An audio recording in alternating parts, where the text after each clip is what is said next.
नमस्कार, राम राम, सत श्री अकाल। मैं आपका दोस्त किसान सलाहकार रमेश बांबू। आज बहुत ही महत्वपूर्ण जानकारी आपके साथ साझी करने जा रहा हूं साथियों। आप इस वीडियो को लास्ट तक ज़रूर देखिएगा। और कुछ नहीं कहूँगा, बस इतना ही कहूँगा कि वीडियो को बीच में छोड़कर मत जाइएगा। जब तक वीडियो ख़त्म ना हो तब तक लास्ट तक देखिएगा। कभी कभी ऐसा होता है साथियों, बहुत ही महत्वपूर्ण टिप्स ऐसा होता है जो बिल्कुल लास्ट में जाके आपके साथ हम बताने की कोशिश करते हैं, लेकिन आप वीडियो को बीच में छोड़ के चले जाते हैं। तो आपसे सिर्फ इतनी रिक्वेस्ट, मैं ना ये कहता लाइक करो, शेयर करो, सब्सक्राइब करो, आपकी इच्छा, लेकिन वीडियो को लास्ट तक देखना जरूर एक बार।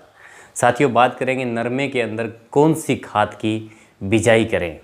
मतलब नरमे की बिजाई लगभग हो चुकी है, क्योंकि आज जून का महीना शुरू हो चुका है। जून में नरमे की बिजाई का समय नहीं है अभी।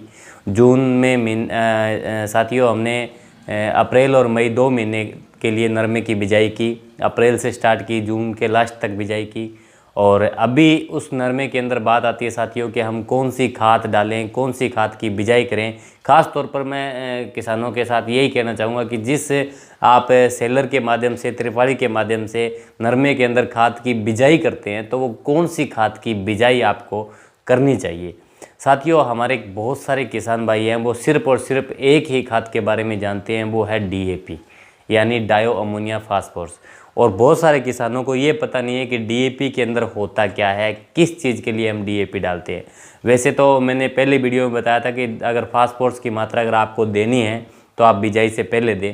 और यही BT कॉटन की जो उसमें स्टिकर आता है उस पर रिकमेंडेशन होती है कि अगर आपने गेहूँ के अंदर DAP का इस्तेमाल किया है तो नरमे में आपको DAP डालने की ज़रूरत नहीं है।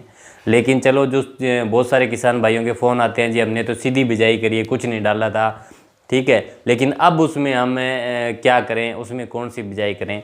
तो साथियों, आज 3 खाद के बारे में बात करूंगा, दो मुख्य रूप से हमारे क्षेत्र में पूरे ज़ोरों शोरों से किसान भाई उसको प्रयोग करते हैं और डालते हैं। पहला मैंने आपको बताया DAP। साथियों, DAP के अंदर बहुत सारे किसानों को दिमाग में ये रहती है कि ये महंगा गट्टा है तो इसमें तो बहुत सारे तत्व होंगे। DAP में साथियों सिर्फ और सिर्फ 2 तत्व होते हैं। 18% होती है नाइट्रोजन और 46% होती है फास्फोरस। 18% नाइट्रोजन का मतलब साथियों कि 50 किलो के बैग में 9 किलो नाइट्रोजन है और 23 किलो फास्फोरस है। इसके अंदर 2 ही तत्व है, नाइट्रोजन और फास्फोरस। बैग के ऊपर अच्छे से लिखा होता है, N का मतलब नाइट्रोजन है 18% और 46% फास्फोरस है। यानी 100 किलो में से 46 किलो फास्फोरस है तो 50 किलो में से 23 किलो फास्फोरस है। एक दूसरा बैग आता है साथियों, इससे थोड़ा सस्ता है और इससे कहीं ज़्यादा बढ़िया है, वो होता है NPK। NPK मतलब नाइट्रोजन, फास्फोरस और पोटाशियम। 12-32-16 मतलब 12% उसमें क्या है साथियों, 12% उसमें नाइट्रोजन है, यानी 6 किलो एक बैग के अंदर नाइट्रोजन की मात्रा है। 32% उसमें फास्फोरस है, यानी 16 किलो उसके अंदर एक बैग में फास्फोरस है। और 16% होती है उसमें पोटाशियम, यानी 8 किलो उसके अंदर पोटाशियम है। 12-32-16 जितने परसेंट लिखे हैं उसके आधा कर दीजिए, मतलब किलो आपको समझ में आ जाएगा कि उसमें 12 के यानी 6 किलो नाइट्रोजन है, 32 के बजाय 16 किलो उसके अंदर फास्फोरस है और 8 किलो उसमें पोटाशियम है।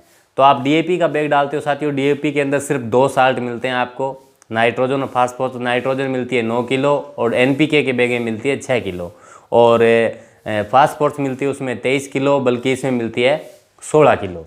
और उसमें पोटाशियम 0% रहता है और इसके अंदर पोटास मिलती है साथियों हमारे को 8 किलो। तो पोटास का बड़ा महत्व रहता है साथियों किसी फसल के लिए। मौसम के साथ लड़ने की क्षमता पोटास ही प्रदान करती है। पोटाशियम जो तत्व है मौसम के साथ लड़ने की क्षमता प्रदान करता है, वजन बढ़ाने का काम करता है, पत्तों में चमक लाने का काम करता है, फ्रूट में चमक लाने का काम करता है। तो पोटाशियम का इस्तेमाल आपको जरूर करना चाहिए।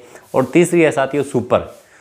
ये बहुत बेस्ट खाद में से एक है जो सबसे सस्ते के अंदर है। 300-350 रुपये में हमारे को 50 किलो का बैग मिलता है, जिसके अंदर फास्फोरस भी है, 11% सल्फर भी है, कैल्शियम भी है और जिंक भी है। उसमें 4 तत्व आपको मिलते हैं। तो साथियों, मेरा आपसे यही कहना है कि आप 1 एकड़ के हिसाब से डोज बता रहा हूँ कि अगर आप पूरे 1 एकड़ में आप 1 बैग सुपर का इस्तेमाल कर लेते हैं और 40 किलो, एक बैग की जरूरत नहीं, 40 किलो आप NPK 12-32-16 का प्रयोग कर लेते हैं, तो साथियों आपको DAP के रेट में आपको ये प्रोडक्ट खेत में डलेगा। लेकिन डीएपी से कहीं ज़्यादा बढ़िया इसका रिजल्ट आपको मिलेगा। इस फार्मूले को मैं पिछले 4 साल से अपने खेतों में प्रयोग कर रहा हूँ। मैं पिछले 4 साल से डीएपी का इस्तेमाल नहीं कर रहा, क्योंकि डीएपी साथियों बाहर से आती है, इसका अपने को कन्फर्म भी नहीं है कितना क्या कुछ है, और दूसरा महंगाई बहुत है। पहले तो एक बार 2400 रुपये का बैग हो गया था, लेकिन अभी चलो दोबारा फिर सरकार की तरफ से सब्सिडी मिली है, 1200 रुपये का बैग मिल रहा है। काफ़ी किसान भाइयों से बात होती है 1700-1800 का भी दे रहे हैं कुछ प्राइवेट दुकानदार जो है। लेकिन साथियों आप डीएपी के पीछे हाथ धो के नहीं पड़े, आप एक्सपेरिमेंट करें। आप 1 एकड़ में साथियों मेरे कहने से 1 एकड़ में आप डीएपी का इस्तेमाल करें, पूरे बाकी खेत के अंदर आप एनपीके और सुपर का इस्तेमाल करें।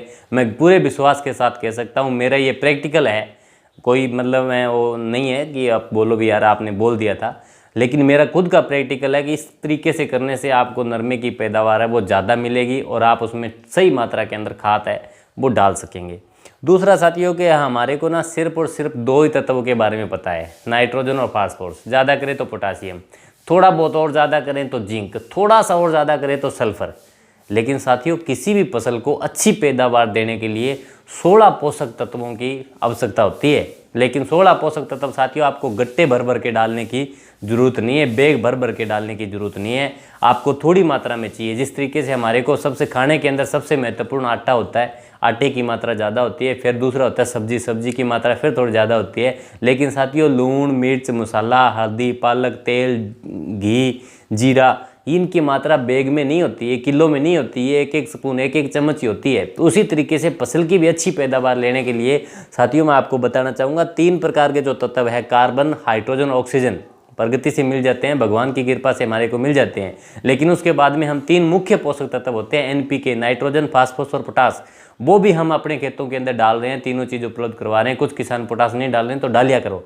और उसके बाद में साथियों होता है द्वितीय पोषक तत्व। द्वितीय पोषक तत्व में साथियों आता है मैग्नीशियम, सल्फर और कैल्शियम। ये बहुत सारे किसान भाई हैं वो कैल्शियम का इस्तेमाल नहीं करते। कैल्शियम का इस्तेमाल जरूर किया करो अगर आपको अच्छी पैदावार लेनी है। और मैग्नीशियम का प्रयोग भी किया करो, जिससे साठ नार मारने की समस्या वो नहीं आती है।